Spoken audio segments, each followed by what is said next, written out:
नमस्कार।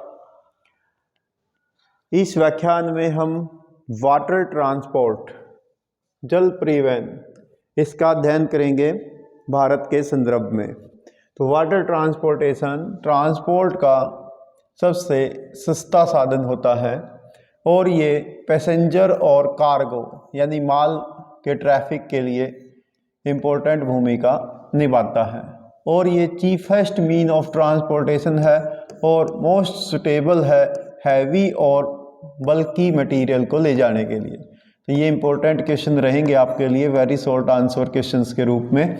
और ये फ्यूल एफिशिएंट होता है और इको फ्रेंडली रहता है क्योंकि इसमें बहुत ज़्यादा खर्च नहीं आता है, एक बार ही इसमें खर्च आता है। वाटर ट्रांसपोर्टेशन को हम दो हिस्सों में बांट देंगे। नंबर एक इनलैंड वाटरवेज और दूसरा होता है ओशनिक वाटरवेज। यदि इनलैंड वाटरवेज की बात करें तो इनलैंड यानी स्थल के अंदर जहाँ जहाँ पानी अवेलेबल हो, जैसे रिवर है, कैनाल है, लेक है, तो इस प्रकार के ट्रांसपोर्टेशन को इनलैंड वाटर ट्रांसपोर्टेशन कहते हैं। ये चीफेस्ट मोड है और रेलवे के आने से पहले ये मुख्य साधन हुआ करता था भारत में ट्रांसपोर्टेशन का, लेकिन रेलवे आने के बाद इसका जो इम्पोर्टेंस है वो थोड़ा सा कम हो गया क्योंकि धीरे धीरे कंपटीशन बढ़ता गया और रोड नेटवर्क और रेल नेटवर्क इंक्रीज हुआ, तो इसको थोड़ा सा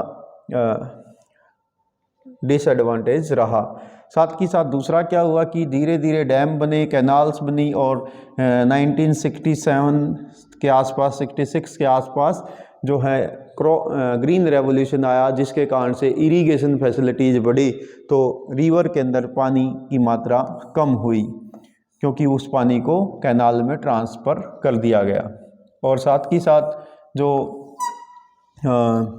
कैनाल रिवर होती है वो एक लंबा रूट अडॉप्ट करती है, जिसके कारण से लोग जो है इस प्रकार का जो कैनाल का रूट होता है या रिवर का जो रूट होता है उसको अडॉप्ट करने की बजाय वो मान लो इस स्थान से इस स्थान पे जाना है तो वो डायरेक्ट जो रोड नेटवर्क है उसको यूज करते हैं क्योंकि नदी जो है वो प्राकृतिक फ्लो को अडॉप्ट करती है। इसी प्रकार से यहाँ आप ये एक नाव देख रहे हैं, तो ये नदी में चलने वाली ही एक छोटी नाव देखिए, जो खासकर नॉर्थ ईस्ट यानी ब्रह्मपुत्रा रिवर में आसाम का ये पिक्चर आप देख पा रहे हैं।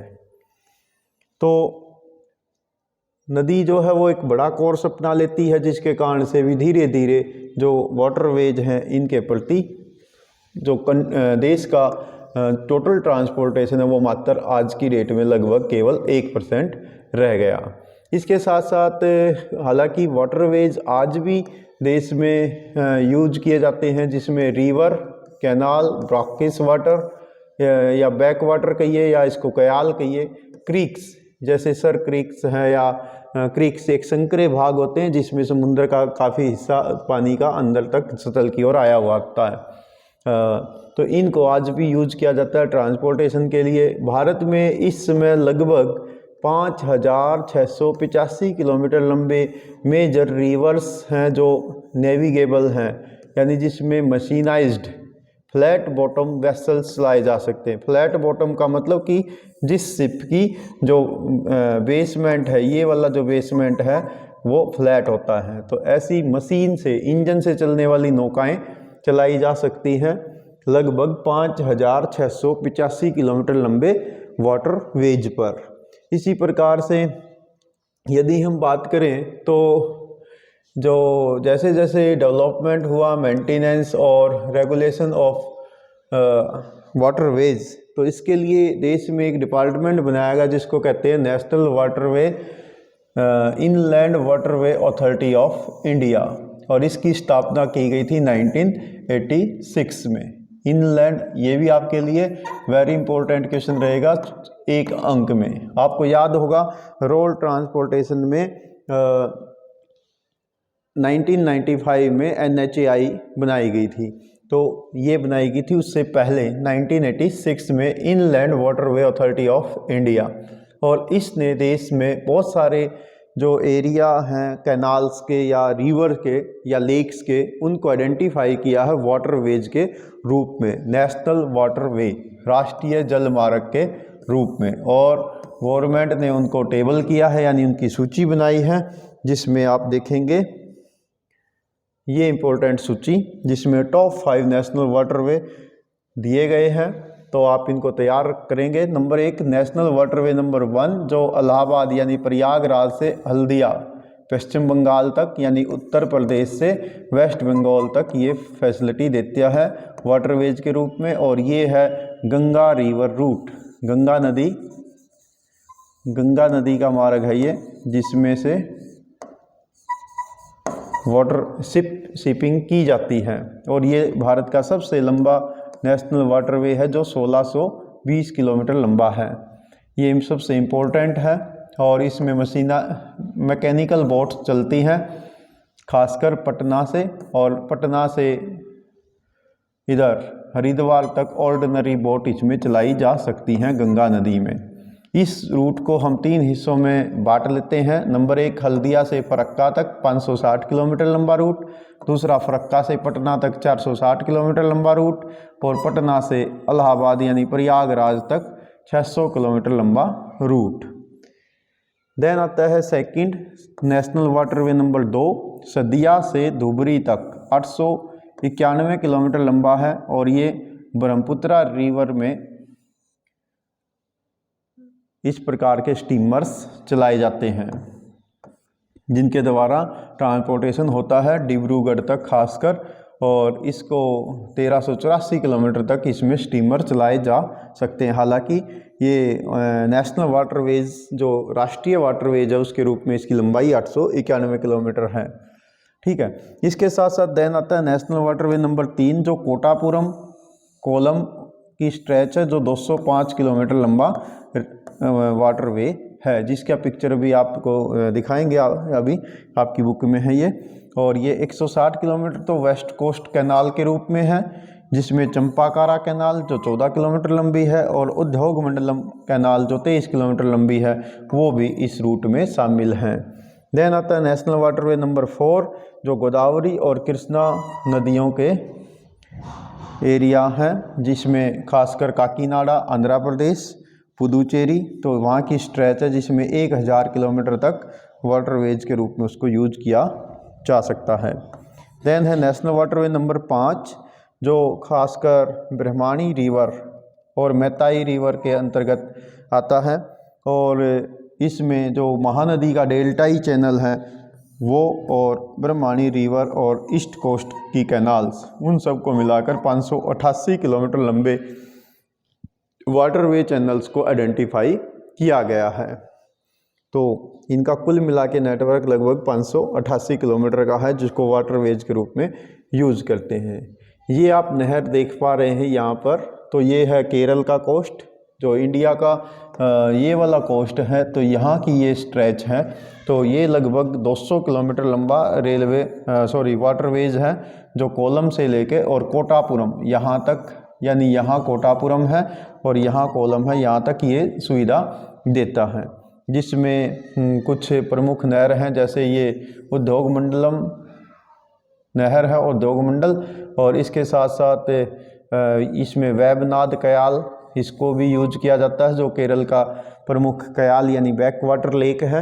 इसके साथ साथ यहाँ पर चंपाकारा नहर, इनको वाटरवेज के रूप में यूज किया जाता है। ये कुल स्ट्रेच जो है वाटरवेज की वो लगभग 200 किलोमीटर लंबी है। तो ये आप यहाँ पर 205 किलोमीटर लंबा ये वाटरवे है, जिसमें चंपाकारा नहर 14 किलोमीटर, उद्योग मंडलम नहर 23 किलोमीटर लंबी, ये भी इसमें शामिल है। और इसके साथ साथ बाकी की जो स्ट्रेच हैं वो अलग अलग मिला के लगभग 205 किलोमीटर हैं। ये आप जो लेक देख रहे हैं ये है वैबनाद कयाल। यहाँ पर ये जो लेक आप देख रहे हैं ये वैबनाद कयाल है, और इसमें ये जो आप देख रहे हैं ये नौकाएं हैं।